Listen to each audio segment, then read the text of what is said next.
गिरगावमध्ये सध्या उत्साहाचं वातावरण आहे आणि अनेक तारतारका सुद्धा आपल्यासोबत आहेत. माझ्यासोबत अभिनेत्री दीप्ती केतकर आहे.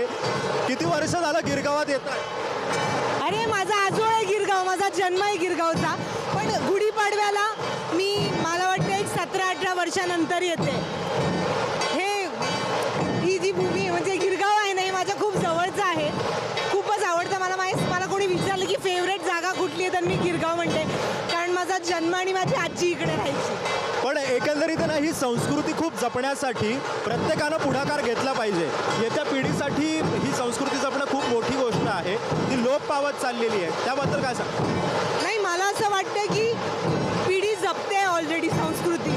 तुम्ही आता बघू शकता इकडे पूर्ण यंग जनरेशनच आहे, ही नवी पिढीच आहे की छान मराठमोळी तयार होऊन आली आहे. आणि ढोल ताशा पथक तुम्ही बघाल, इतक्या महिन्यांची प्रॅक्टिस आहे. सो आपल्याला काही प्रयत्न करायचं गरजच नाही आहे, ती पिढी जपते आहे. एकंदरीत आहे ना, आजचा दिवस हा खूप एक उत्साहाचा दिवस असतो. म्हणजे जेवढी आपण बाप्पाची वाट बघतो दर गणेशोत्सवाला, तशाच पद्धतीनं या सगळ्या मिरवणुकांची वाट आपण बघत असतो.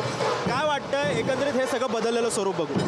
अरे खूप छान वाटतं. इतकं असं म्हणजे तुमच्यातलं असं हिंदुत्व जागं होतं आणि खूप छान वाटतं की सगळे एकत्र येऊन साजरा करतात. त्या नवीन वर्षाचं आगमन होतं आहे आपल्या, तर खूपच प्रसन्नमय वातावरण आहे. पण खूपच असा उत्साह पण आपला वाढतो, जागृत होतो आणि पुढच्या वाटचालीसाठी नवीन वर्षाच्या तुम्हाला एक वेगळीच प्रेरणा मिळते या सगळ्या पॉझिटिव्ह वाईब्स. नक्कीच. त्यामुळे एकंदरीतच हा सगळा उत्साह प्रत्येकामध्ये दिसून येतोय. प्रत्येक लहान मुलांपासून ते ज्येष्ठांपर्यंत हा उत्साह आपल्याला पाहायला मिळतोय. त्यामुळे आपण आता पाहतोय की सगळे रंग मी तुमच्यापर्यंत पोहोचवण्याचा हा सगळा प्रयत्न करतोय. त्यामुळे तुम्हाला सुद्धा गुढीपाडव्याच्या खूप साऱ्या शुभेच्छा आणि नवीन वर्षाच्या सुद्धा शुभेच्छा. तुम्हालाही गुढीपाडव्याच्या खूप खूप शुभेच्छा. कॅमेरा पर्सन सिद्धांत दुबाळेसह सिद्धेश ताकवले. जय महाराष्ट्र. गिरगाव.